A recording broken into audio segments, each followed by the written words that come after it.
best for them and their families. Thank you, Mr Chair. Mr Chair, just want to make some remarks in regards to the Support for Children in Hardship Bill and the comments from the previous speaker, Carmel Sepuloni. She talks about the 305,000 children in poverty. Mr Speaker, we know that the indicators for that, approximately around about 20 indicators, have a broad sort of reach inside of that, and inside those indicators there's a continuum of those that are captured under what we would call children in hardship.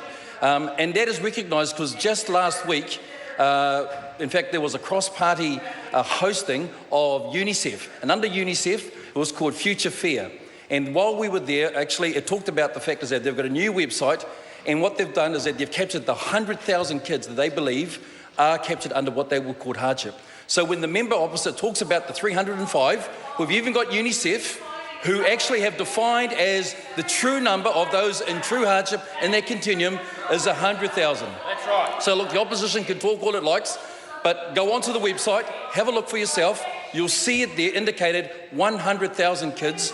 We think that's further evidence right across the sector that says these are the kids that we need to focus on. So that's a little bit of evidence just to put out there for the member as well. Mr Speaker, there were some comments about social obligations. I'd like to ask the member to also too, if she does a bit of research. In 1998, Roger Sari, the Honourable Roger Sari, was the Minister of Social Development. He included inside of that an amendment to the Social Security Act of 1964. Under that amendment was the talk about social work obligations. Now, I can tell you this, Steve Mahari was in opposition and Annette King was in opposition as well, and they also too contested this issue. But since that time when it was introduced under the Social Security Act, there has been no change. Even in the 9 years of a Labor government, if they thought it was the beast of burden, if they thought it was the issue of contention, why did they not change it?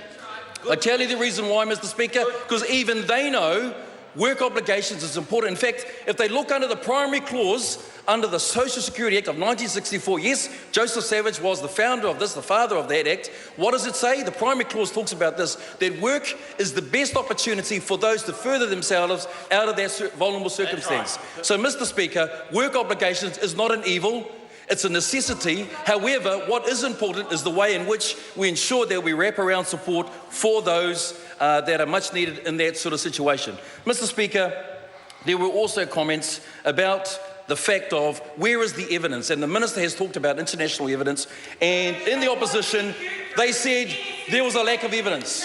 We've heard from the Children's Commissioner, in fact Dr Russell Wills, actually saw him in Copperfields this afternoon and had a chat with him there, but even in his comments he did not go against the issue. In fact, he said actually it's a common trend, it is happening there. In fact, if the member had actually read the regulatory impact statement, page 29, and this is what it says, the children of beneficiaries face a greater risk of educational underachievement, are more likely to benefit from quality early childhood education from an early age.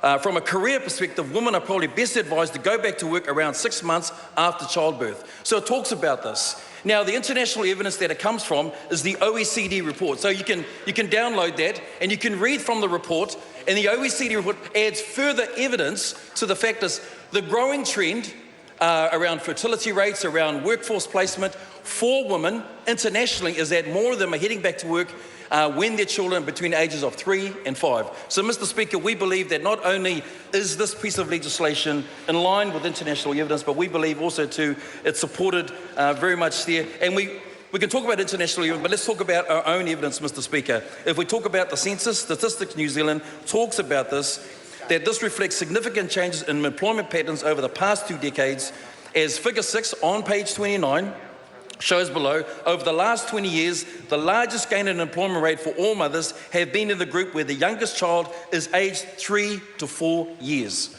Mr Speaker, this is evidence not only from our own census and statistics, not only from international evidence, not only from organisations like UNICEF that have said we're talking about those who are most in hardship, at around about 100,000, Mr Speaker. We believe that's the evidence in which supports, even in part 1, Mr Speaker, of this bill, support the Children in Hardship Bill. Thank you, Mr Speaker.